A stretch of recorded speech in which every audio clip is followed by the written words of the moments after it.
ஆமீன். நாங்கள் இணைந்திருப்பது சங்கமம் வானொலியின் மாலை நேர மதிய நேர ஒலிபரப்பு விடுதலையின் வெளிச்ச நேரம். விடுதலையின் வெளிச்ச நேரத்திலே கர்த்தருடைய வார்த்தைகளை எடுத்து வந்து வெளிச்சமாக்க எங்களுடன் இணைந்திருக்கிறார் தேவ ஊழியர் பாஸ்டர் ஆண்டனி ஏபிரகாம் அவர்கள். லண்டன் யூகேயிலிருந்து பெனியேல் திருச்சபை சார்பாக இணைந்திருக்கிற ஊழியரை வாழ்த்துவோம், வரவேற்போம். பிதா குமாரன் பரிசுத்தாவியானவன் நாமத்தினாலும் சங்கமம் வானொலி டீம் சார்பிலும் என் சார்பிலும் வானொலி கூடாக இணைந்து கேட்டுக்கொண்டிருக்கிற மறு உழைப்பிலே யூடியூப் கூடாக, ஃபேஸ்புக் கூடாக, ட்விட்டர் கூடாக செல்லுகின்ற பொழுதும், வானொலி கூடாக மறு உழைப்பிலே செல்லுகின்ற பொழுதும் கர்த்தர் தாமே இந்த வார்த்தைகளை ஒருவருக்கும் ஆசீர்வாதமாகி கொடுப்பாராக. கர்த்தருடைய கரத்திலே இந்த வார்த்தைகளை கொடுப்போம். அவர் 100 1000 பெருக கர்த்தர் உதவி செய்வாராக. இந்த வேளையிலும் ஊழியருக்கும் மாலை வணக்கங்களை கூறுவோம், வாழ்த்துவோம், வரவேற்போம். அவரையும் அவர் குடும்பத்தையும் வாழ்த்திக் கொண்டு, சபையும் வாழ்த்திக் கொண்டு இந்த வேளையிலும் அவரிடம் ஒப்படைப்போம். வழி நடத்துங்க பாஸ்டர். Price the Lord. உங்களை வரவேற்கிறோம். ஆமென். Praise the Lord, praise the Lord. இயேசு கிறிஸ்துவின் இணையற்ற நாமத்தினால் உங்கள் அனைவரையும் வாழ்த்தி வரவேற்கிறேன். கர்த்தர் நல்லவர். அவர் நமக்காக யாவற்றை செய்து முடித்து எல்லாம் முடிந்தது என்று அறிக்கை பண்ணி இருக்கிறார்.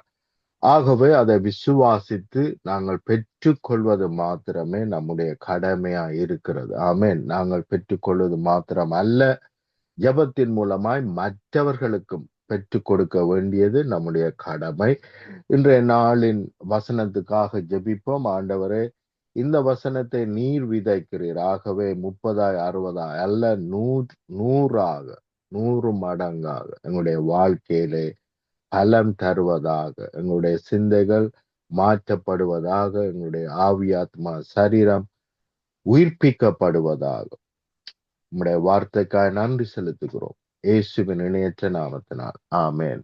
பிரியமானவர்களே, இன்றைய நாளிலும் அநேக காரியங்களை பார்க்க போகிறோம். தவறாய் நாங்கள் புரிந்து கொண்ட அநேக காரியங்களை இந்த நாட்களிலே பார்த்து வருகிறோம். வேதத்திலே நமக்கு தெளிவான் உண்டாயிருக்கும் பொழுது நாங்கள் தெளிவாக ஜெபிக்க முடியும், தெளிவாக செயல்பட முடியும். லூக்கா புத்தகம் 23ஆம் அதிகாரம் 8ஆம் வசனத்திலிருந்து 11ஆம் வசனம் வரைக்கும் உங்களுக்கு வாசிக்கிறேன். ஏரோது இயேசுவை குறித்து அநேக காரியங்களை கேள்விப்பட்டிருந்ததினாலும் அவரால் செய்யப்படும் அடையாளங்களை பார்க்க வேண்டும் என்று விரும்பி இருந்ததினாலும் அவரை காணும்படி வெகு நாளாய் ஆசை கொண்டிருந்தான்.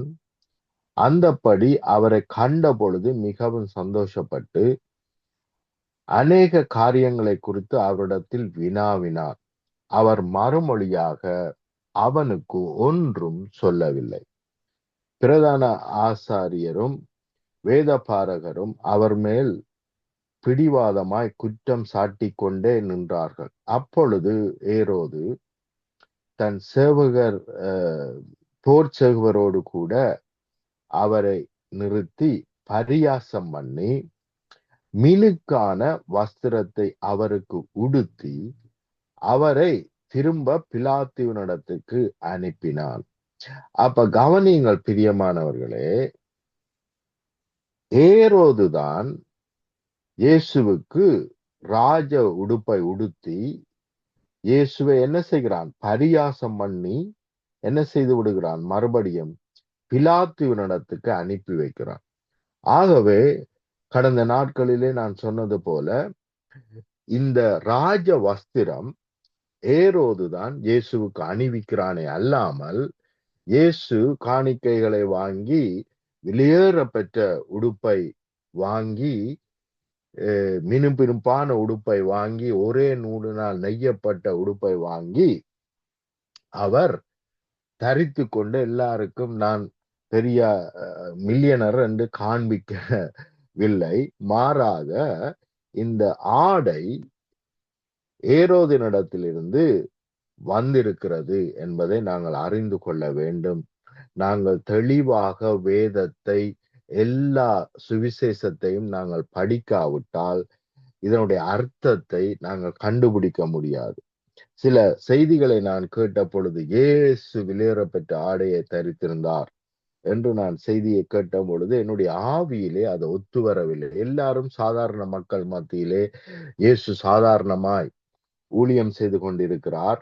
ஆனால் எப்படி அவர் மாத்திரம் வெளியேற பெற்ற ஆடையை உடுத்தி கொண்டு ஜனங்கள் கொடுக்கிற தசபாகங்களை வைத்து அல்லது காணிக்கைகளை வைத்து அதை லாவிஷா ஸ்பெண்ட் பண்ணி கிரியை செய்தாரா என்று எனக்குள்ளே கேள்வி எழுந்தது. ஆகவேதான் நான் மறுபடியும் சுவிசேஷங்களை ஆராய ஆரம்பித்த பொழுது தெளிவாக எனக்கு தெரிந்தது, நிச்சயமாய் இயேசு கொடுக்கப்பட்ட காணிக்கையை வைத்து அவர் விலையேற பெற்ற ஆடையை வாங்கவில்லை. மாறாக ஏரோது விலையேற பெற்ற ஆடையை அவருக்கு தரித்து அவரை பரியாசம் பண்ணி பிலாத்தினிடத்திலே அனுப்பி வைக்கிறான். ஆகவே இந்த ஆடை இயேசு வாங்கினது அல்ல. இதை சரியாக புரிந்து கொள்ள வேண்டும். இதற்காகத்தான் தேவன் என்ன சொல்லுகிறார் என்றால், வேதத்தை ஆராய்ந்து பாருங்கள், அப்பொழுதுதான் சரியான சத்தியத்தை நாங்கள் என்ன செய்ய முடியும், கற்றுக்கொள்ள முடியும். ஆமேன். இந்த வார்த்தை அநேகரை இந்த நாட்களிலே டிசீவ் பண்ணி வஞ்சிச்சு அநேகர் தங்களுக்கு அதிகமாய் காணிக்கைகளை வாங்கி தங்களுக்கு அதிகமாய் தங்களுடைய வாழ்க்கைக்கென்று ஸ்பெண்ட் பண்ணுகிறார்கள். ஆனால் அது அல்ல தேவனுடைய நோக்கம். அப்படி இயேசு செய்யவில்லை. ஆனால் அப்படி இயேசு செய்தார் என்று சொல்லி அநேகர் தவறாக புரிந்து கொள்ளுகிறார்கள். ஆனால் நமக்கு தெரிந்திருக்க வேண்டும், அப்படி இயேசு செய்யவில்லை. நாமும் அப்படி செய்யும்படி அழைக்கப்படவில்லை. ஆமேன். இன்னும் சில வார்த்தைகளை நாங்கள் வாசிக்க போகிறோம். தவறாக நாங்கள் புரிந்திருக்கிற வார்த்தைகளை நாங்கள் சரியாக புரிந்து கொள்ளும்படி நான் உங்களுக்காக சில வார்த்தைகளை வாசிக்கிறேன். மத்தேயு 5ஆம் அதிகாரம் 38ஆம் வசனம் 39வது வசனத்தை நான் உங்களுக்காக வாசிக்கிறேன். கண்ணுக்கு கண் பல்லுக்கு பல் என்று உரைக்கப்பட்டதை கேள்விப்பட்டிருக்கிறீர்கள். நான் உங்களுக்கு சொல்லுகிறேன், தீன்மையோடு எதிர்த்து நிற்க வேண்டாம். ஒருவன் உன்னை வலது கன்னத்தில் அறைந்தால் அவனுக்கு மறு கன்னத்தை திருப்பிக் கொடு. இந்த வார்த்தையை நாங்கள் சரியாக புரிந்து கொள்ளாதபடியினால் அநேக இடத்திலே இந்த வார்த்தைகளை நாங்கள் பேசும் பொழுது வேற பிற மதத்தவர்கள் பரியாசம் பண்ணுகிறார்கள். ஓகே, இயேசு இப்படி சொல்லி இருக்கிறார் என்று நீங்கள் சொல்லுகிறீர்களே, ஓகே, நான் இப்பொழுது உங்களுடைய கன்னத்திலே என்ன செய்ய போகிறோம், எங்களோடு கூட ஒரு 1000 பேர் இருக்கிறோம். ஆகவே நாங்கள் 1000 பேரும் உங்களுடைய கன்னத்திலே அடித்தால் நீங்கள் மறுகணத்தை திருப்பி கொடுப்பீர்களா என்று பப்ளிக்காக ஒரு மீட்டிங்கிலே சமயத்தார் ஒருவர் கேட்டதை நான் பார்த்திருக்கிறேன். ஏனென்றால் இந்த வார்த்தையை நாங்கள் சரியாக புரிந்து கொள்ளவில்லை. இங்கே பார்க்கிறோம், முதலாவது இந்த வார்த்தை ஆரம்பிக்கும் பொழுதே கண்ணுக்கு கண் பல்லுக்கு பல் என்று சொன்னால் ரிவெஞ்ச். நீ எனக்கு ஒரு பல்லை உடைத்தால் நான் உன்னுடைய அதே பல்லை, அதே இடத்துல இருக்கிற பல்லை உடைப்பேன். நீ என்னுடைய கண்ணை பிடுங்கினால் நானும் உன்னுடைய கண்ணை பிடுங்குவேன். அப்ப இந்த வசனத்தின்படி இயேசு என்ன சொல்லுகிறார் என்றால், நீங்கள் ரிவெஞ்ச் செய்ய வேண்டாம், ரிவெஞ்ச் எடுக்க வேண்டாம் என்றுதான் சொல்லுகிறேரே அல்லாமல், ஒருவன் அடிச்சா நீ வந்து அடிச்சுட்டே போ, எல்லாரும் வந்து எனக்கு அடிச்சுட்டே போங்க, ஏனென்றால் நான் கிறிஸ்தவன் என்பதாக அர்த்தம் கிடையாது. இதனுடைய அர்த்தம் நீங்கள் மன்னித்து விடுங்கள் என்பதுதான் அர்த்தமே ஒழிய, நீங்கள் இந்த கன்னத்தில் அடித்தால் மற்ற கன்னத்திலேயும் எனக்கு அடிச்சுட்டு போ என்று சொல்லவில்லை. ஆனால் நாங்கள் தவறாக புரிந்து கொள்ளுகிறோம். ஆனால் அந்த வசனம் ஆரம்பிக்கும் முன்பதாகவே ஆண்டவர் என்ன சொல்லுகிறார் என்றால், கண்ணுக்கு கண் பல்லுக்கு பல் என்று உரைக்கப்பட்டதை கேள்விப்பட்டிருக்கிறீர்கள். அப்ப ரிவெஞ்ச் எடுக்க வேண்டாம், ரிவெஞ்சாக காரியத்தை செய்ய வேண்டாம் என்றுதான் தேவன் சொல்லுகிறாரே அல்லாமல் எல்லா தீன்மைக்கும் உங்களை இடம் கொடுக்கும்படி தேவன் சொல்லவில்லை. இங்கே தீன்மையோடு எதிர்த்து நிற்க வேண்டாம் என்று சொன்னால் அவர் என்ன சொல்லுகிறார் என்றால், இப்படியான காரியத்தோடு ஒரு தீன்மையான காரியம் ஒருவர் செய்யும் பொழுது அதே தீன்மையான காரியத்தை அவருக்கு செய்ய வேண்டாம் என்று சொல்லுகிறார். ஆமென். இன்னும் சில காரியங்களை உங்களுக்கு நான் விளங்கப்படுத்துகிறேன், கவனியுங்கள். 1 பேதுரு 3ஆம் அதிகாரம் 9ஆம் வசனத்திலிருந்து 11ஆம் வசனம் இப்படியாக சொல்லுகிறது, தீன்மைக்கு தீன்மையும் உதாசீனத்திற்கு உதாசீனமும் சரி கட்டாமல்.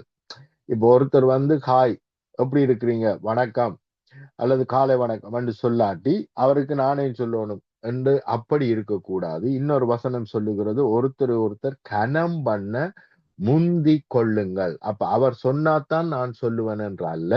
தேவனுடைய பிள்ளைகளா என்ன செய்யுங்கள், எல்லாரையும் கனம் பண்ணுங்கள்.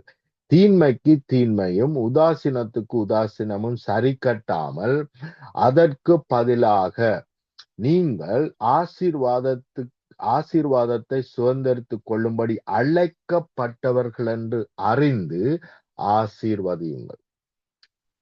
ஜீவனை விரும்பி நல்ல நாட்களை காண வேண்டும் என்று இருக்கிறவன் பொல்லாப்புக்கு தன் நாவையும், அப்ப சண்டை சச்சரவுக்கு போக வேண்டாம், கபடத்துக்கு தன் உதடுகளையும் விலக்கி காத்து பொல்லாப்பை விட்டு விலகி நன்மை செய்து சமாதானத்தை தேடி அதை பின்தொடர கடவன். அப்ப ஒருவருக்கு விரோதமா ஒருவர் தீன்மை செய்தால் அந்த தீன்மைக்கு பதிலாக இன்னொரு தீங்கு செய்ய வேண்டாம் என்பதாகத்தான் இந்த வார்த்தை சொல்லுகிறதே அல்லாமல், ஒருவர் அடித்தால் நீங்கள் அடி வாங்கி கொண்டே இருங்கள் என்று அந்த வார்த்தை நமக்கு சொல்லவில்லை. ஆனால் தவறாக புரிந்து கொள்ளுகிறோம். அதனால் மற்றவர்கள் நாங்கள் அடித்தால் நீங்கள் வாங்கத்தானே வேணும், அப்படித்தானே இயேசு சொல்லுகிறார் என்று சொல்லி உங்களுக்கு அடித்துக் கொண்டே இருந்தால், உங்களை குட்டிக் கொண்டே இருந்தால் அதை நீங்கள் பெற்றுக்கொண்டே இருக்க வேண்டும் என்று வேதம் சொல்லவில்லை. ஏனென்றால் வேதம் தெளிவாக சொல்லுகிறது, பிசாசுக்கு எதிர்த்து நில்லுங்கள். யாக்கோப்பு 4ஆம் அதிகாரம் 7ஆம் வசனம், பிசாசுக்கு எதிர்த்து நில்லுங்கள், அப்பொழுது உங்களை விட்டு ஓடி போவான். எபேசியர் 4ஆம் அதிகாரம் 27ஆம் வசனம், பிசாசுக்கு இடம் கொடாதிருங்கள். ஆகவே பிசாசு உங்களை அடிக்கும் பொழுது, பிசாசு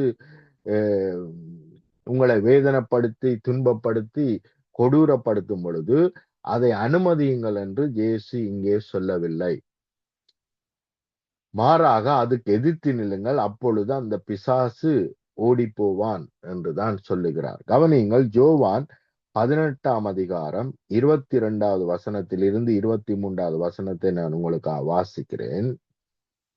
இப்படி அவர் சொன்ன பொழுது சமீபத்தில் நின்ற சேவகரில் ஒருவன் பிரதான ஆசாரியனுக்கு இப்படியா உத்தரவு சொல்லுகிறது என்று இயேசுவை ஒரு அறை அறைந்தான். அப்ப கவனிங்கள், இயேசுவனுடைய கன்னத்திலே ஒரு அறை விழுகிறது. ஒரு சேவகன் இயேசுவனுடைய கன்னத்திலே என்ன செய்கிறான், அடிக்கிறான். பிரதான ஆசாரியருக்கு நீ இப்படியா பதில் சொல்லுவது என்று சொல்லி இயேசுவுக்கு அடிக்கிறான். இயேசு மறுகன்னத்தை இந்த இடத்திலே திருப்பி கொடுக்கவில்லை. மாறாக இயேசு அவனை நோக்கி, நான் தகாத விதமாய் பேசினதுண்டானால் தகாததை ஒப்புவி, நான் தகுதியாய் பேசினேனாகில் என்னை ஏன் அடித்தாய் என்றார். அப்ப வேதத்தை நாம் சரியாக புரிந்து கொள்ள வேண்டும். அங்கே அந்த வசனம் ஆரம்பிக்கும் பொழுது என்ன தேவன் சொல்லுகிறார் என்றால், கண்ணுக்கு கண் பல்லுக்கு பல். அப்படியாக நீங்கள் என்ன செய்ய வேண்டாம், உங்களுக்கு யாராவது துரோகம் செய்தால் அல்லது உங்களுக்கு யாராவது தீன்மை செய்தால் தீன்மைக்கு தீன்மை செய்ய வேண்டாம் என்றுதான் தேவன் சொல்லுகிறாரே அல்லாமல், அடிக்கிறவனுக்கெல்லாம் என்ன செய், இடம் கொடுத்து கொண்டே இரு என்று சொல்லவில்லை. அது இயேசுவும் தன்னுடைய வாழ்க்கையிலே செய்யவில்லை. ஆகவே இதை புரிந்து கொள்ள வேண்டும். அதனுடைய அர்த்தம் அதை மன்னித்து விடு, ஒருவன் உனக்கு தீங்கு செய்தால் மன்னித்து மறந்து விடு என்பதாக அர்த்தம்.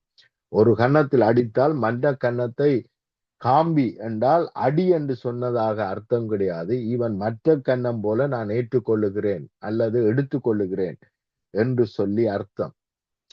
ஒரு கன்னம் எனக்கு வலித்தால் இல்ல, அந்த கன்னம் வலிக்கிறது என்று சொல்லி அதே போலவே நான் செயல்பட மாட்டேன். மற்ற கன்னம் வலிக்காது எப்படி இருக்கிறதோ அப்படியாக நான் செயல்படுவேன். மற்ற கன்னத்தை காட்டு கண்டு இருக்கிறது ஒழிய மற்ற கன்னத்திலும் அடி விழுகிறதுக்கு இடம் கொடு என்று வேதம் நமக்கு சொல்லவில்லை. ஆகவே வேதத்தை சரியாக புரிந்து கொள்ள வேண்டும். ஆமென். அடுத்ததாக நாங்கள் வாசிக்கிறோம், கவனியுங்கள். உன்னோடு வழக்காடி உன் வஸ்திரத்தை எடுத்துக்கொள்ள வேண்டும் என்று இருக்கிறவனுக்கு உன் அங்கியையும் விட்டுவிடு. மத்தேயு 5 அதிகாரம் 40 வசனம். அப்ப யாராவது அநியாயமா நம்ம கூட்டுக்கு கூட்டிக் கொண்டு போய் எங்களுடைய வஸ்திரத்தை எடுத்துக்கொள்ள முயற்சி செய்தால் எங்களுடைய அங்கியையும் விட்டுவிடு என்று அவர் சொல்ல வரவில்லை. கவனியுங்கள், யாத்திராமத்திலே 22 அதிகாரம் 26, 27 வசனத்தை நான் வாசிக்கிறேன். இதை நாம் தெளிவாக புரிந்து கொள்ள வேண்டும். உன்னோடு வழக்காடி உன் வஸ்திரத்தை எடுத்துக்கொள்ள வேண்டும் என்று இருக்கிறவனுக்கு உன் அங்கியையும் விட்டுவிடு. அப்ப இது தமிழ்ல இப்படியா இருக்கு, ஆங்கிலத்துல எப்படி இருக்குண்டா உள்ளாடை. அப்ப நீங்க பார்த்திருப்பீங்க, அநேகர் இந்த ஜூதர்கள் அவர்கள் எல்லாம் என்ன செய்திருப்பார்கள், உள்ளே ஒரு ஆடை அணிந்திருப்பார்கள், அதற்கு மேலாக பெரிய ஒரு ஓவர்கோட் மாதிரி இன்னொரு வெளியாடை ஒன்றையும் அங்கி ஒன்றையும் அணிந்திருப்பார்கள். அப்போ ஒருவன் உன்னோடு வழக்காடி உங்களை கோர்ட்டுக்கு கூட்டிக் கொண்டு போய் என்ன அங்கியை கொடுக்கும்படி சொல்லுங்கள் என்று சொல்லி ஜட்ஜிடத்திலே சொன்னால் அவனுடைய அங்கியை நாங்கள் ஏற்கனவே வாங்கி வைத்திருக்கிறோம் என்று அர்த்தம். உன்னோடு வழக்காடி உன் வஸ்திரத்தை என்றால் உங்களுக்கு உன் வஸ்திரத்தை என்றால் என்னுடைய சொந்த வஸ்திரம் அல்ல, நம்மிடத்திலே கொடுக்கப்பட்ட வஸ்திரம். உங்களுக்கு நான் இன்னொரு வசனத்தை வாசித்து காண்பிக்கிறேன், அப்பொழுது உங்களால் தெளிவாக புரிந்து கொள்ள முடியும். கவனியுங்கள், புறனுடைய யாத்திராமம் 22 அதிகாரம் 26, 27 வசனம் இப்படியாக சொல்லுகிறது, புறனுடைய வஸ்திரத்தை ஈடாக வாங்கினால் பொழுது போகும் முன்னமே அதை அவனுக்கு திருப்பி கொடுத்து விடுவாயாக. அவன் போர்வை அதுதானே, அதுவே அவன் தன் உடம்பை மூடிக்கொள்ள கொள்ளுகிற வஸ்திரம். வேறு எதனாலே போர்த்து படுத்து கொள்ளுவான். அவன் என்னை நோக்கி கூப்பிடும் பொழுது நான் அவனுக்கு செவி கொடுப்பேன், நான் இரக்கம் உள்ளவராய் இருக்கிறேன். அப்ப தேவன் என்ன சொல்லுகிறார் என்று சொன்னால், கவனியுங்கள், உன்னோடு வழக்காடி உன் அங்கியை எடுத்துக்கொள்ள வேண்டும் என்று இருக்கிறவனுக்கு. இப்ப எவன் அவனுடைய அங்கிய என்னிடத்தில் இல்லாவிட்டால் எவன் என்னுடைய அங்கியை தர வேண்டும் என்று கோர்ட்டுக்கு போவான். அப்போ ஒருவன் கோர்ட்டுக்கு போகிறான் என்று சொன்னால் நான் அவனுக்கு ஒரு அங்கி கொடுக்க வேண்டியவனாய் இருக்கிறேன். ஆகவே நான் கொடுக்க வேண்டி இருக்கும் பொழுது அவன் கோர்ட்டுக்கு போகிறான். கோர்ட்டிலே போய் இவரிடத்தில் இருக்கிற அங்கியே எனக்கு வாங்கி கொடுங்கள் என்று சொல்லி அவன் என்ன செய்கிறான், நீதிபதியினிடத்திலே கேள்வி கேட்கிறான். அப்படி கேட்கும் பொழுது தேவன் என்ன சொல்லுகிறார் என்றால், அவனுக்கு நீ என்ன அங்கியை மாத்திரம் கொடுக்காதே, நீ கடனாக அங்கியையும் அவனுடைய உள்ளாடையும் எடுத்து கொண்டிருந்தால் நீ என்ன செய், அவனுடைய வெளியாடையும் கொடுத்து விடு. ஏனென்றால் அவன் போர்த்து படுக்க அதுதான் அவனுக்கு இருக்கிறது என்று சொல்லுகிறார். மாத்திரமல்ல, இன்னொரு வசனத்தை உங்களுக்கு வாசித்து காண்பிக்கிறேன். உபாகமம் 24 அதிகாரம் 12 வசனத்திலிருந்து 13 வசனம். அவன் தரித்திரன் ஆனால் நீ அவன் அடகை வைத்து கொண்டு நித்திரை செய்யாமல், அவனுடைய உடுப்பை வச்சு கொண்டு நித்திரை செய்யாமல், அவன் தன் வஸ்திரத்தை போட்டு படுத்து கொண்டு உன்னை ஆசீர்வதிக்கும்படி பொழுது போகும்போது திரும்ப அந்த அடகை அவனுக்கு கொடுத்து விட வேண்டும். அப்ப ஆண்டவர் என்ன சொல்றாருன்னா, நீ ஒருத்தனுடைய உள்ளாடை வெளியாடைய நீ என்னவா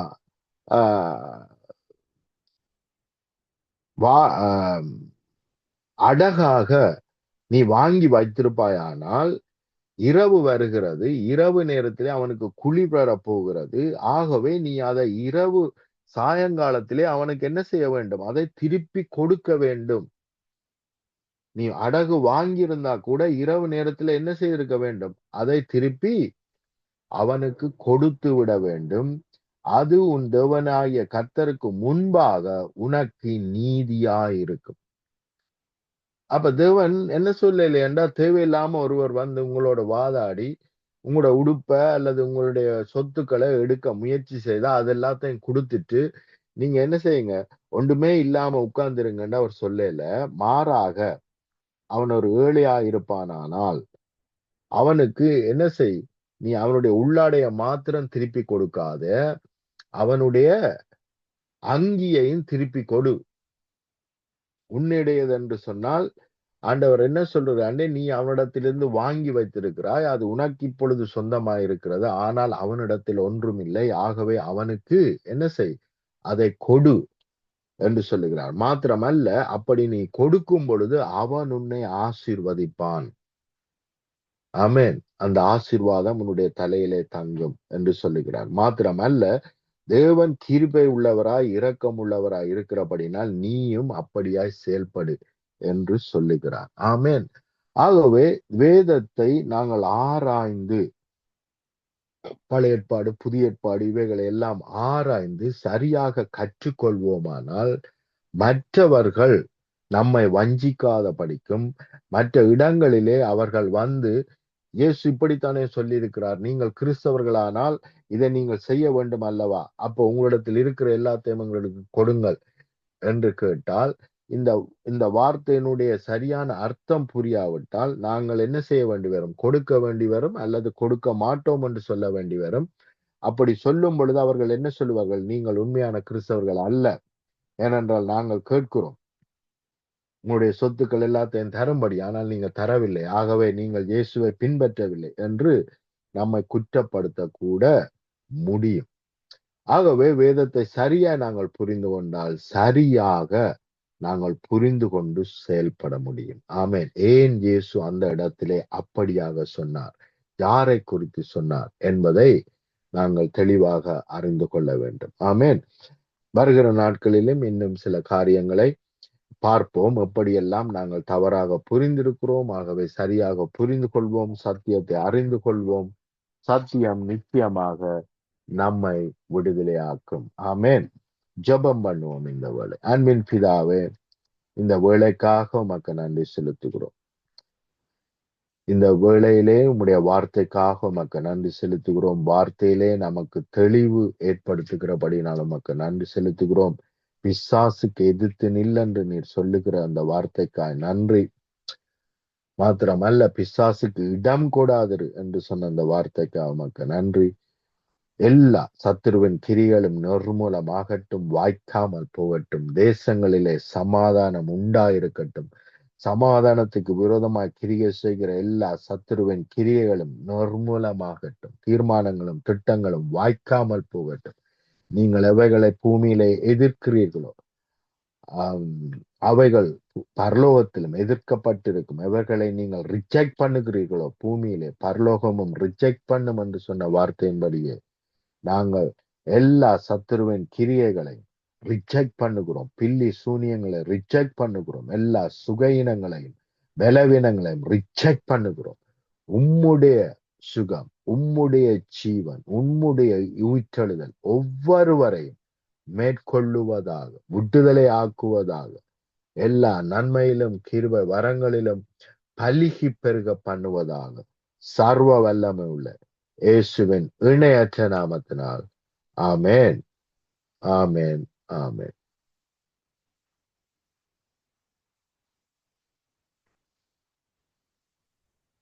ஆமீன், ஆமீன். அருமையான காரியங்களை வெளிப்படுத்தி இருக்கிறீர்கள். கர்த்தர்தாமே அந்த செய்தியை கேட்கின்ற ஒவ்வொருவரும் ஞானமாக நடந்து கொள்ள இந்த வார்த்தைகளை உதவி செய்வதாக கர்த்தருடைய கரத்தில் ஒப்புவிக்கிறோம். நீங்கள் கொடுத்த அந்த உதாரணங்கள் மிகவும் அருமையாக இருந்தது. கர்த்தருக்கு நன்றி செலுத்துகிறோம். கர்த்தருடைய கரத்திலே உங்களை ஒப்புவிக்கிறோம். அவை கேட்கின்ற ஒவ்வொருவரும் விடுதலை பெற்றுக் கொள்ளத்தக்கதாக கர்த்தர் உதவி செய்வாராக. கர்த்தருடைய கரத்திலே உங்களை ஒப்புவிக்கிறோம். கர்த்தர் வெளிப்படுத்துகிற காரியங்கள். ஆமேன். நாங்கள் எந்த இடத்திலும் குற்றப்படுத்தப்படாமல் நடக்க இந்த வார்த்தைகள் உதவி செய்வதாக கர்த்தருக்கு நன்றி செலுத்துகிறோம். கர்த்தர் தாமே உங்களுடனும் கூட இந்த ஆசீர்வாதத்தை வழிநடத்துவாரா பாஸ்டர். God bless you.